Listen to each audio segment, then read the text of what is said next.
Ali has asked that we take a moment of silence to remember those who have been killed and who have been disappeared.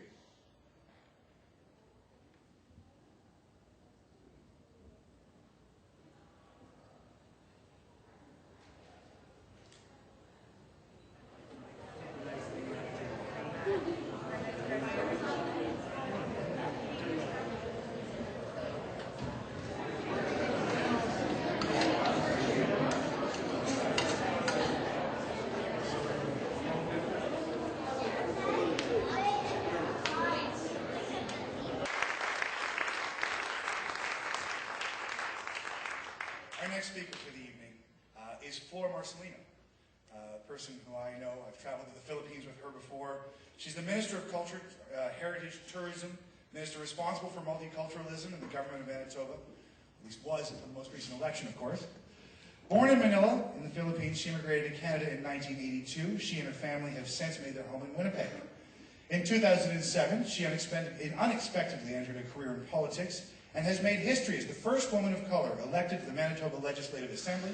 In 2009, she became the first visible minority to be included in the Manitoba Provincial Cabinet, and as you may very well know, was just re-elected to the Manitoba. Thank you so much, Alex. Good evening, everyone.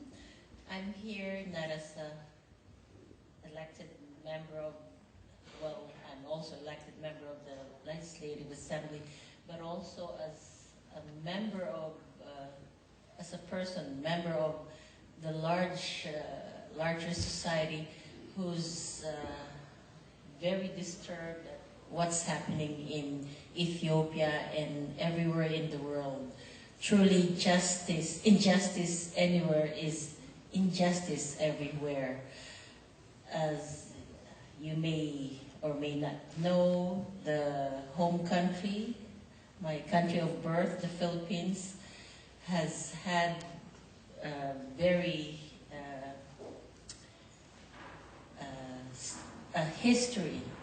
recent history of enforced disappearances, extrajudicial killings, similar to what happened in Ethiopia, or maybe even on a grander scale. So I'm here to express my thanks and appreciation to Ali and Sosette, to Luis and Amnesty International for bringing to the fore these very disturbing issues of enforced disappearances and political killings. I would like to introduce to you a colleague. His name is Levi Abad. He is personally connected to so many of those who died and was missing in the Philippines. But before I do that, please allow me to read only a partial list of names of enforced disappearances in the Philippines since 2001. I couldn't read all of the names. It's a long list, several hundreds already since 2001. But allow me to read the names of Rogelio Calubad, Gabriel Calubad, Alex Beloy, Danilo Macapagal, Felicidad Catalbas, Honorio Airoso, Jovito Velasco, Karen Empeño, Patricio Abalos, Richard Collado, and many, many more. Thank you for coming and witnessing this event tonight. I hope we will all be working as one to end this gross injustice and disrespect for human life. I'd like now to call on Levi Abad. This song, I dedicate this song to all the people in Ethiopia who are victims of being disappeared. And just like in my country, we have from 2001 to 2009, so we have 205. Most of them are, I know some of them, and most of those that I know were not actually disappeared, but were killed, one by one, almost every day.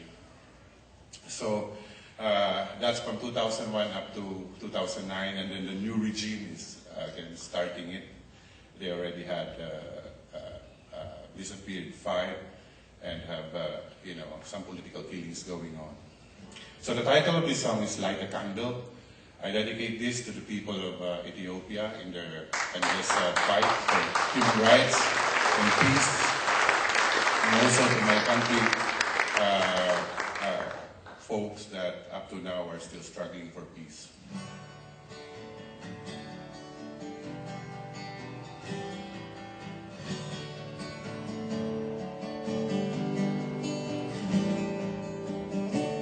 A minute of silence for Jonas. Moment of silence, please. Pain in our heart turns into tears and sorrow. Another life falls to the ground. Worthy gift to remember. Not a reminder for you and for me that the struggle for peace must be won.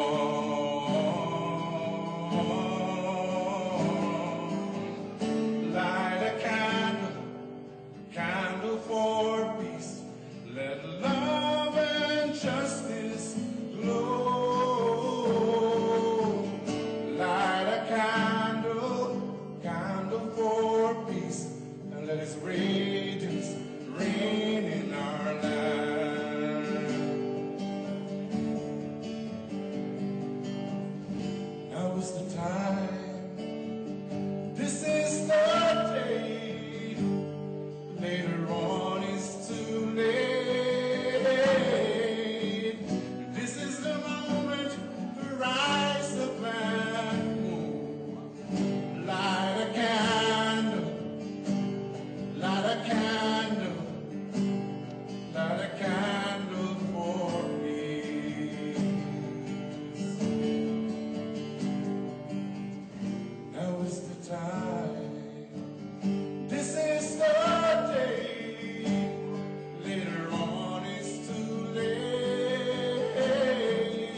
It was brought to my attention that some of you may not have been here when I introduced myself earlier, so you're probably sitting there going, who's this guy talking to? My name's Alex Friedman. I'm with the CBC. I'm with the I-Team. I'm not investigating any of you this evening. And it's a pleasure to be here, and very much an honor. One of the most wonderful things about these evenings is how we deal with such a horrible subject with such beautiful music and art and thought and love. And really, it's the way to defeat evil is with good and love and peace. And this is a beginning step, and thank you so much for being here.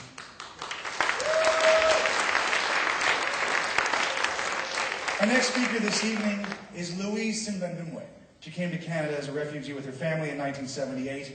As a former refugee, she's passionate about human rights and social justice and has been actively involved as a volunteer for Amnesty International for over 15 years. Louise.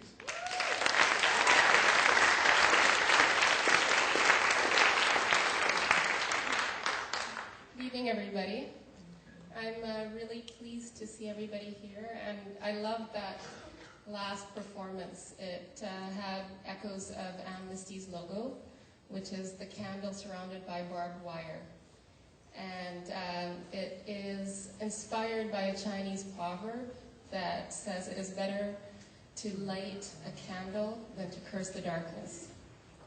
And your presence here today is part of doing that. And I just wanted to thank all of you for making the time out of your busy schedules to come here and recognize what's happening all over the world. When Ali first introduced this idea to me, I think it was about 3.5 years ago, I must admit I was skeptical. He wanted to have an evening dedicated to something that is a very difficult topic for us to contemplate. Thousands and thousands of people all over the world that have gone missing, that are disappeared, and many of them have been killed. And I wasn't sure that he would be able to pull off the event, and particularly when he said he wanted to have it here at the West End Cultural Centre. I wasn't sure that all of you would be prepared to come to this event and show your support. So I just wanted to again extend my heartfelt thanks to you for coming, and also my heartfelt thanks to Ali, who is a constant source of inspiration for me.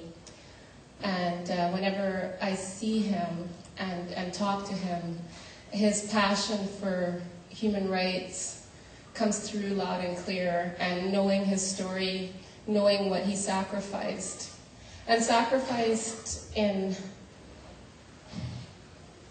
knowing the risk that he was taking.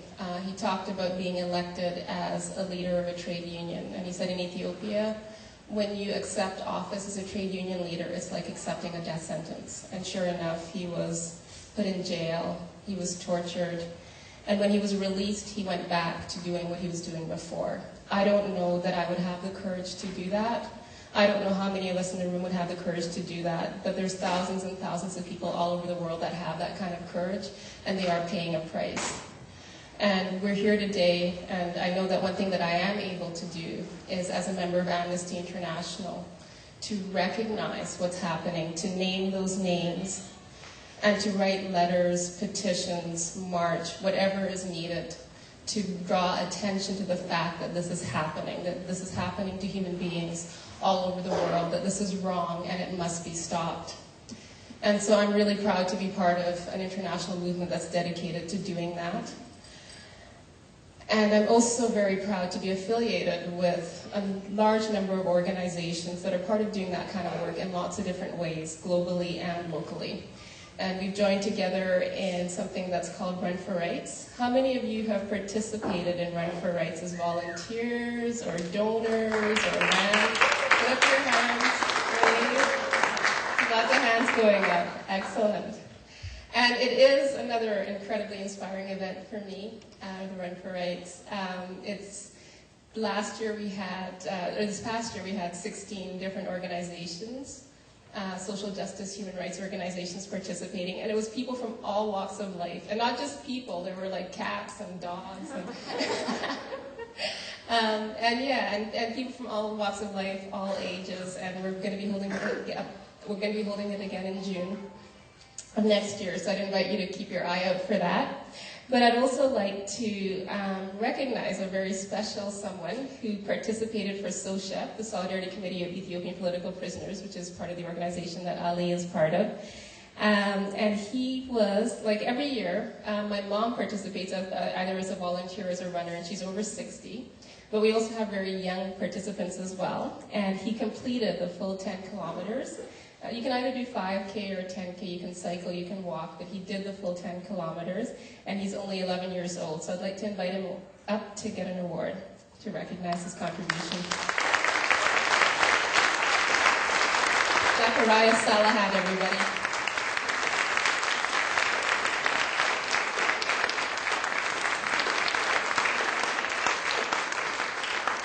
Thank you for this prize.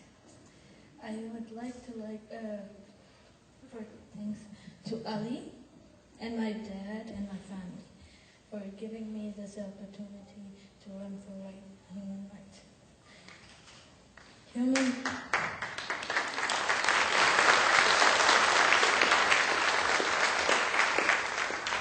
Human rights is definition of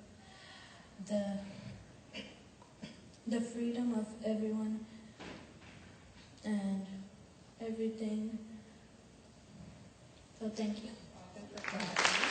Is the wonderful volunteers who made that amazing meal, and in particular to Aini, Ali's lifetime partner, who's also an incredibly courageous woman. Zachariah, did you look find that place? Where is that young man? Yes, sir, there he is. All right, our special guest speaker this evening is Yashahari Worku Mirsha, known as a human rights activist from Toronto and, of course, a strong advocate for women's rights. She lost her family during the Red Terror. Her sister was kidnapped and killed. Living in exile in Canada and unable to go back to Ethiopia because it was too dangerous, she finds herself here. Good evening, ladies and gentlemen. We are here tonight to commemorate those freedom fighters who are harassed, jailed, abducted, disappeared, or killed. Under the current ethnocentric regime, freedom of expression, the right of organized, the freedom of movement, and the right to own property is under attack. Those who write against the regime, those who speak out their grievance against the regime, of those who speak out about the regime's lack of transparency and accountability are paying heavy price. Mothers from their home, teachers and students from their classroom, farmers from their fields, ordinary citizens from their streets, and military personnel from their camps are abducted or killed. Candidates for public office are routinely harassed, threatened, jailed, or killed. Among the many examples, I would like to mention Amaraj Galani, an election observer of the 2010 so-called national election. The people's vote was rigged, and Amaraj questioned the practice. The chief cadre of the regime walked into her home and, without any question, killed the mother of 5 with 23 bullets in front of her children. 3 of her children were severely wounded. To this day, the killer is not brought to justice. The government covered up the crime, saying that the victim was killed by her lover.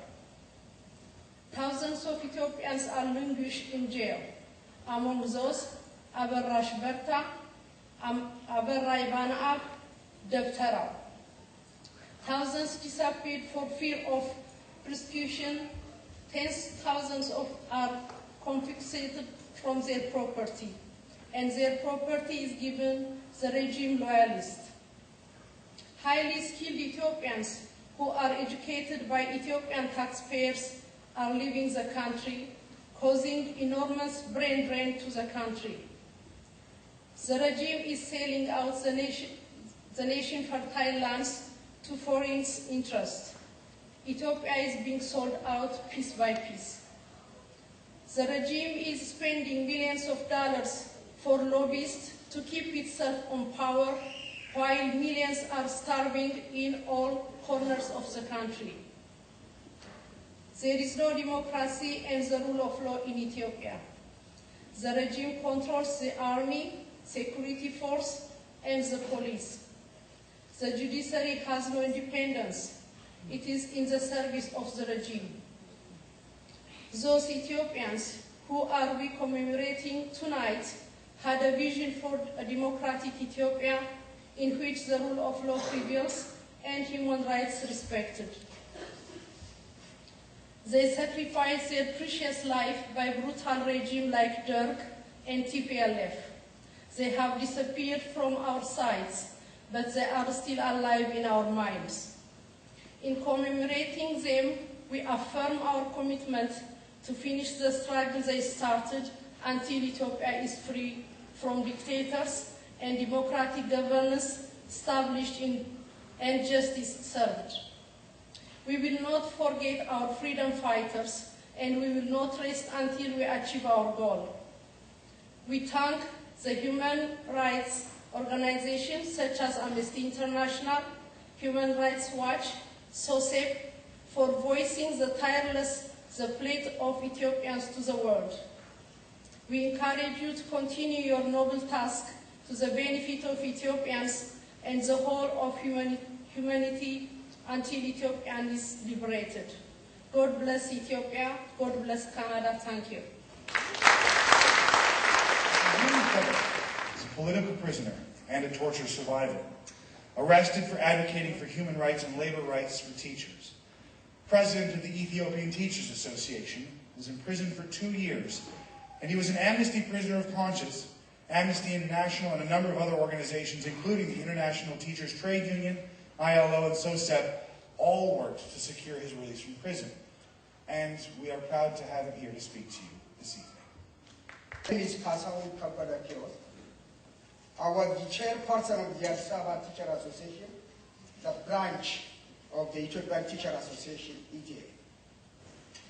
Following the 2005 national election, I was arrested along with the Coalition for Unity and Democracy, Swedish party leaders, journalists, and human rights defenders. We were charged with treason, including outrage against the Constitution and the constitutional orders. I was in jail for 17 months in Addis Ababa, Aliti prison. Because of a lack of evidence or any wrongdoing, I was released in April 2007. However, I couldn't continue to live in my country, that I was constantly harassed by security force. The state prosecutor repeatedly restated the charge, and the police succeeded in receiving a warrant to arrest me. As a result of this constant harassment, and to save my life, I fled to Kenya. The time I spent in Kaliti prison was so horrible. During night time, prisoners will be taken out. No one knows where they were taken. A lot disappeared and killed without justice. This is the day-to-day work of the tribalist, brutal government. I struggle for teachers' rights and for quality public education for all Ethiopian children. I struggle for freedom of expression of idea and for free teacher association. This is what I have done, nothing else. Finally, I would like to thank the Canadian government that gave me a resettlement in Canada. I also like to thank also the Canadian Labour Congress who showed solidarity and stood beside me in time of my imprisonment, that wrote a letter to the Ethiopian government to release me. Last but not least, I would like to thank all human rights organizations such as Amnesty International that exposed the violation of human rights which have been done by the tribalist dictator of the Ethiopian government in general. In particular, the Solidarity Committee for the Ethiopian Political Prisoner, SOSEP, that constantly condemn the evil activity of the Wayane government and the release of all political prisoners unconditionally, without exception. SOSEP also raised his voice to the voiceless of the Ethiopian refugees who live in various parts of the world, especially those who are in Egypt, Libya, and Yemen. SOSEP stands for all Ethiopian prisoners, including the disappeared, irrespective of tribe, religion, sex, political or other opinion. SOSEP should be supported in all aspects, morally and financially too. SOSEP should continue. Happy to be with you in the night of the disappeared. Thank you so much. Walking example of how the money you have brought this evening can do so much good for so many people. It was time for a little entertainment. We have now a very interesting experience. Melvin Starr is a very well-known Aboriginal hoop dancer, and he and his family have been dancing for many, many years. Tonight, Melvin will not be dancing for you. In fact, tonight Melvin will only be singing, because the gentleman who will be dancing is his 11-year-old grandson, Dakota Lewis, who's been dancing for 9 years now. Do the math on that. Like you said, I've been doing this a very long time, and Dakota, here, the hoops that you see, as soon as he could walk, that was the first thing that he grabbed for, and he's been doing it ever since. And this dance represents nature and life, and the things that happen in our life, and the things we see in our travels, wherever we may go. You'll see different designs, the elements of nature. You'll see the sun, the moon. You'll see an eagle, maybe a wolf, a bear. You have to use your imagination in order for that story to come to life for you. That heartbeat always comes around when we need it. And without that heartbeat, these dances would not take place. Like the dances we seen here earlier, I could not believe it.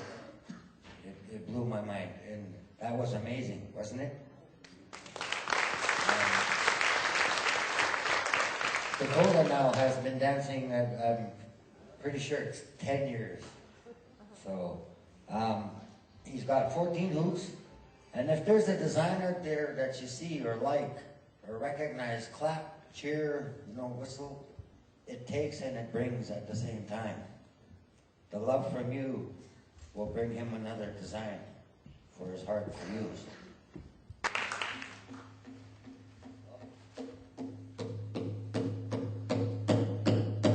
Hey!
Canada World Youth folks, head on back to the lobby, meet up with Ali.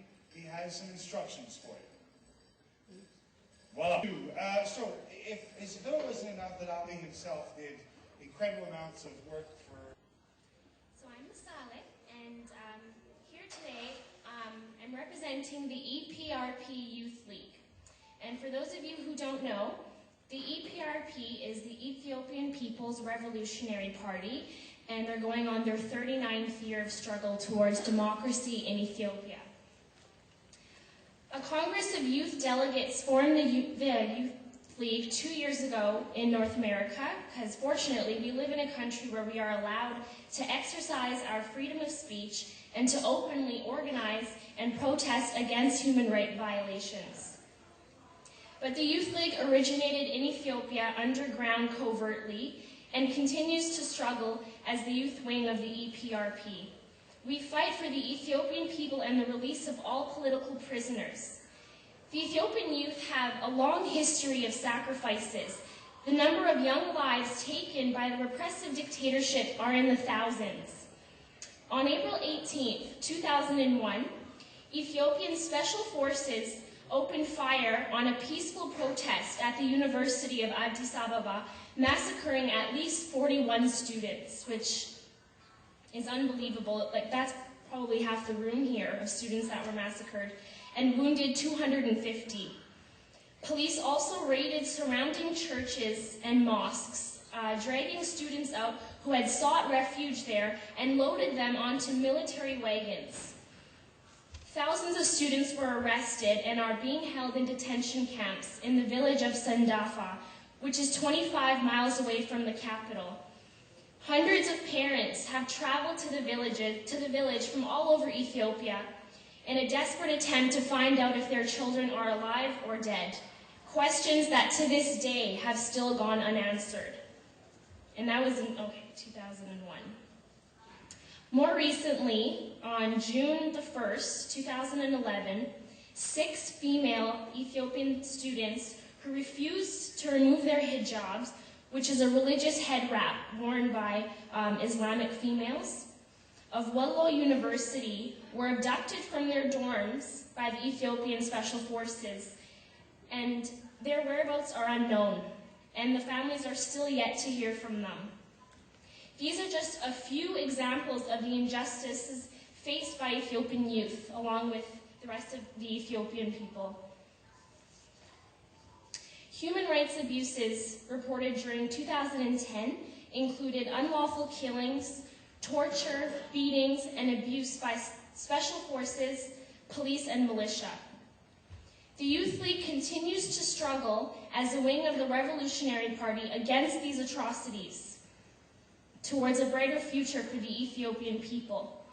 The global participation and the support of organizations like SOSEP are very important because we all have a moral obligation to be the voice for the voiceless.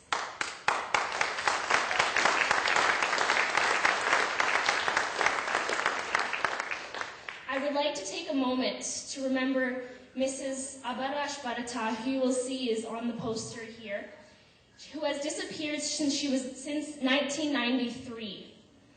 I think I was about 9 years old when I went to, between 8 or 9 years old when I went to the first fundraiser with my dad, and I had heard her name. I was very young. I had an understanding of what was going on, but maybe not the full understanding that I have right now. But when I think back of being 9 years old and just hearing about her for the first time, I'm now 21, and they still have no information about where she is, and the government is still covering up all the disappearances of these freedom fighters that you see, and there's thousands and thousands of them. I mean, this is just 6 of them right here.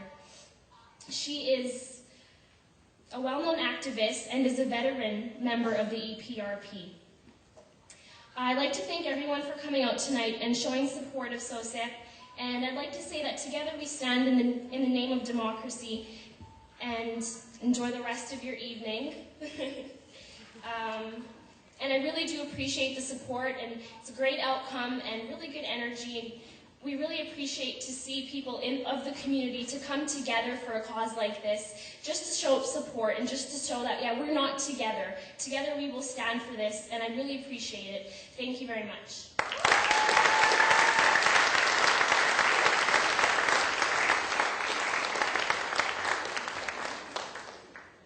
Make sure everyone can see that. So I was speaking with Ali's other daughter earlier, Orit. She's 17 years old. She's a student at Maples.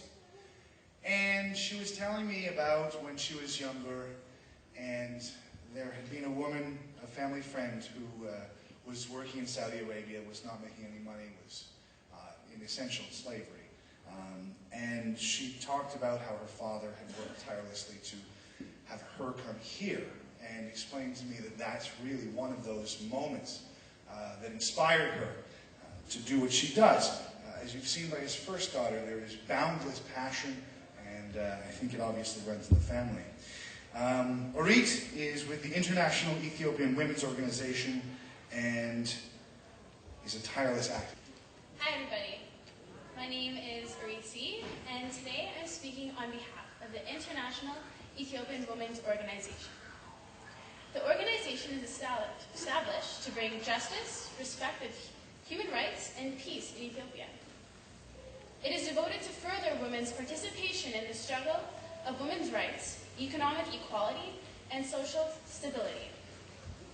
As a part of our peace campaign, we call upon the international community to stand for human rights, support our effort to stop human trafficking of young Ethiopian women to modern-day slavery, particularly in the Middle Eastern countries. Thousands of Ethiopian women are being coaxed to the Middle East with promises of work, only to suffer to verbal, physical, and sexual abuse. Among the cases, there have been girls who have returned to Ethiopia paralyzed, insane, broken backs and legs, and girls who have been suffering from being burned with acid. Some never return to their homes, and their families have no idea to where to find them. The International Ethiopian Women's Organization supports and struggles along with SOSEP for the release of all political prisoners like Abarash Berta.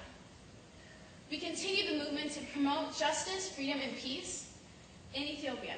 Thank you for your time and your support.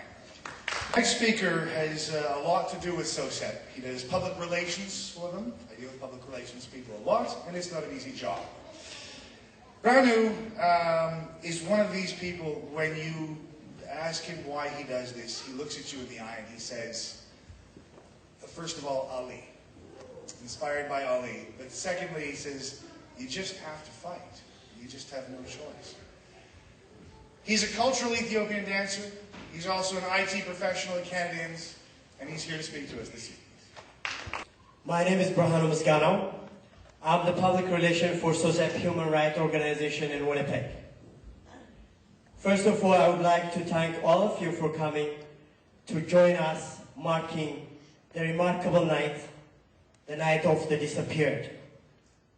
Without taking so much of your time, I would like to tell you a little bit about SOSEP organization and recent activities. SOSEP is a non-sectarian, non-political, non-profit humanitarian organization established by concerned people to publicize the pledge of Ethiopian political prisoners with a special focus on neglected and forgotten ones, to solicit support from international public opinion in calling for the respect of human rights and due process of law in Ethiopia. Our aims and objectives are to draw attention to pledge of the political prisoners and to gain support for their releases, to focus on those political prisoners forgotten or neglected by other human rights organizations, to call for the respect of human rights in Ethiopia, to solicit help and assistance of the political prisoners and their affected families, to sensitize international public opinion with a view of pressurizing the EPRDF government to respect the human rights of the people and to release all political prisoners. Disappearances. The EPRDF regime is constantly and flagrantly violating the basic human and democratic rights of Ethiopian people. SOSEP is just one of the many human rights bodies which have over the years registered and condemned those violations. For quite some time, there was a tendency to compare the record of the present government with that of the fallen, the military regime, Mengistu Haile Mariam, and to declare things have improved on their flimsy and debatable presumption that it is better if the massacre are few, the killings reduced, and the violation kept out of public sight. That such comparison is gross injustice to victims of the crime of the present regime is now more or less accepted by many quarters, and the regime of Meles Zenawi is being judged on its own merits, and the verdict is harsh. The case of the disappeared is one aspect of the continuing problems, the relentless subjugation of the vast majority of the people, the denial of rights, the use of force as the legitimizing base of power, the arbitrary and ruthless repression, the prevailing climate of fear, of anxiety, the absence of real peace. In Ethiopia, the exact number of people who've been detained by the government and who have subsequently disappeared is not known. Some put figure in hundreds, while others claim it is less than 200. Amnesty International has reported that it has received reports of dozens of disappearances cases. However, we can safely say that many political descendants have indeed disappeared, and pattern can discredit from the EPRDF practice position on the matter. The disappeared are in most instances feared dead. The fear emanates from the EPRDF denial of any knowledge of whereabouts of the political prisoners. For example, in the cases of EPRF members such as Ababa Anyo, Tsagaye Gabramadyan, Yisak Dabtarao, Sutota Hussein, Baleta Maha, Yosef Araya, Tekle Gabraselassie, Brahanu, Tulu, etc. The EPRDF has denied ever holding them captive through several witnesses, though several witnesses testify to the contrary. Many of the relatives of the disappeared fear that their kin are dead either from torture or from an arbitrary decision by authorities. None of the disappeared was brought before a court of law. Despite denial, it's now common knowledge that EPRDF operates very many ghost houses, private residents turned into prisons and torture centers in Addis Ababa, other towns, and has in the provinces turned government establishments housing to secret prison. Many of the inmates of these prisons and ghost houses have become the disappeared. That's why we're here today,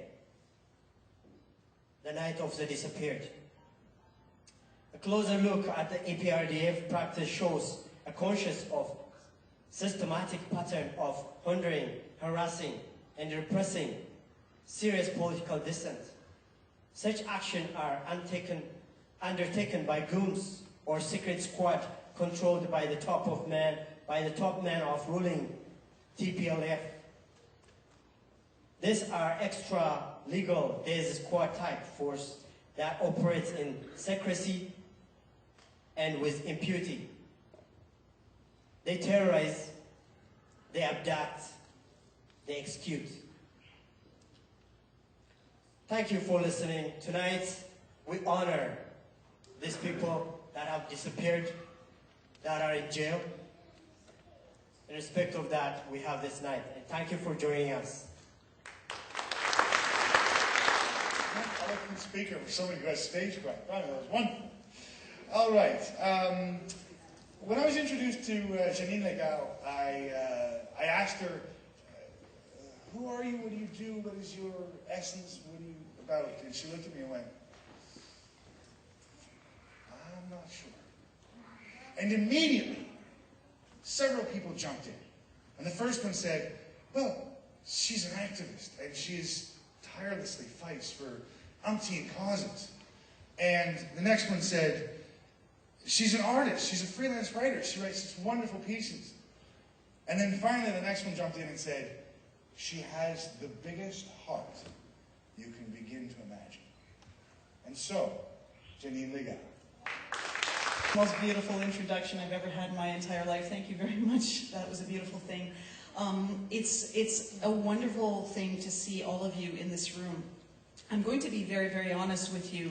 I have been an activist for 30 years, and a lot of those years have been very difficult because when you call yourself a human rights activist, what that means is that you have to be willing to defend and to be there for all humans, not just some humans, but all of them, no matter where they come from, no matter what color they are, no matter what their religious beliefs might be, no matter what their political beliefs might be.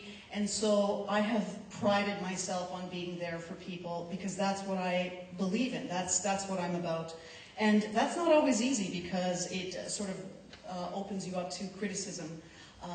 But I'm not here to focus on the criticism. I'm here to focus on the beauty that happens when communities work together. And we are here tonight, why? Why are we in this room tonight?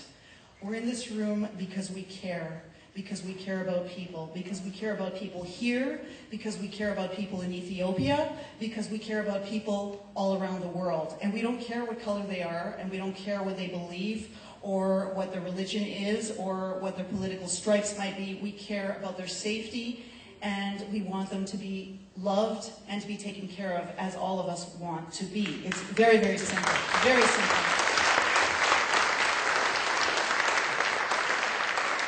And I'm not going to talk for too long, but I just wanted to say that I have a very, very profound belief. I think I'm kind of an old hippie, and I really believe that we can have paradise on earth.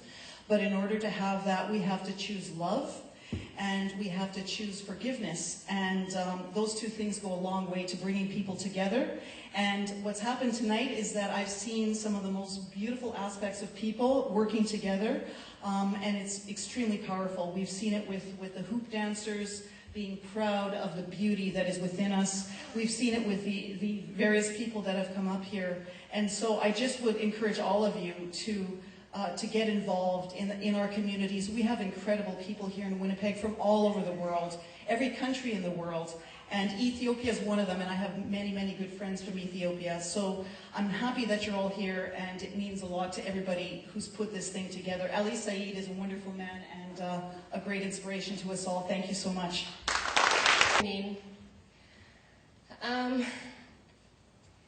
Janine, I know has already been introduced, but I'd also like to add a couple of words of appreciation as someone who came to Canada as a refugee. There aren't very many of us who, based on the work that we do, can say that the work that we've done has literally saved lives. And Janine, although she would never say that, I'm going to say it for her. Janine, the work that you do saves lives. And it's heartbreaking work, and I just want to thank you so much for continuing to do it, even though at times it's incredibly painful.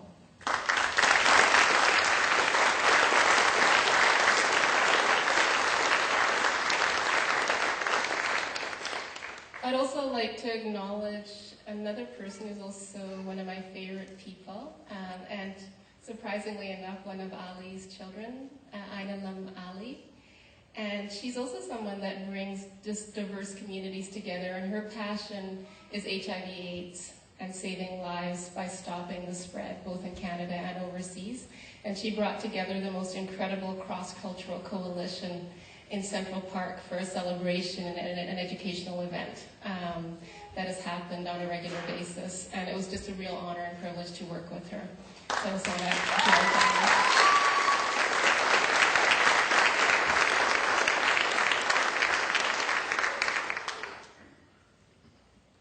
and then this part of the evening is focused on the disappeared, and throughout the evening we've been naming the names of people that have been disappeared. And whenever Ali speaks either to the media or at an event, he always names names.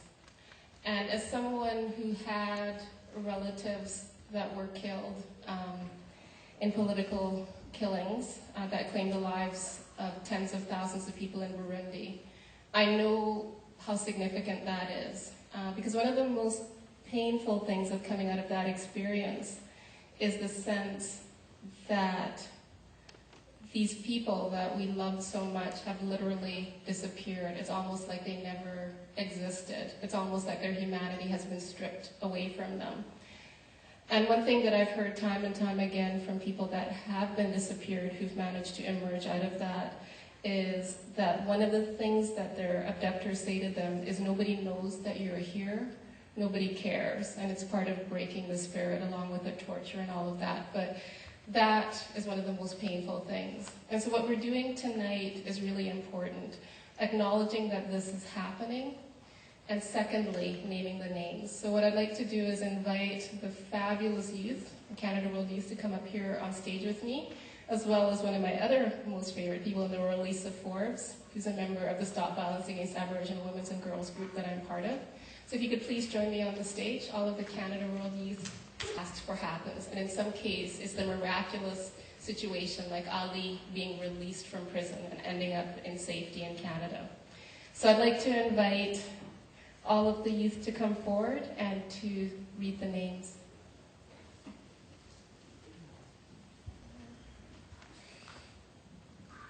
Good evening. Femi Peters, prisoner of conscience, Gambia, released December 10, 2010. Friendly Moreno Lorenzo, shot to death by police on April 11, 2011. Dominican Republic. Adelaide Sanikau, prisoner of conscience, Belarus, arrested on 19 December 2010. Mary M. Bahman, women's rights activist, Iran, arrested May 11, 2011. Tahib Ben Othman, trade union leader, Tunisia, released November 4, 2009. Justin Masika Bahamba, women's rights defender, Democratic Republic of Congo. Her family was attacked and threatened by soldiers. Ali Abdul Khalik Al-Jahaf, protester at risk of torture, Iraq, arrested May 27, 2011. Teklai Jeba Selassie, disappeared in 1991 in Ethiopia. Adel Jahar, trade union leader, Tunisia, released November 4, 2009.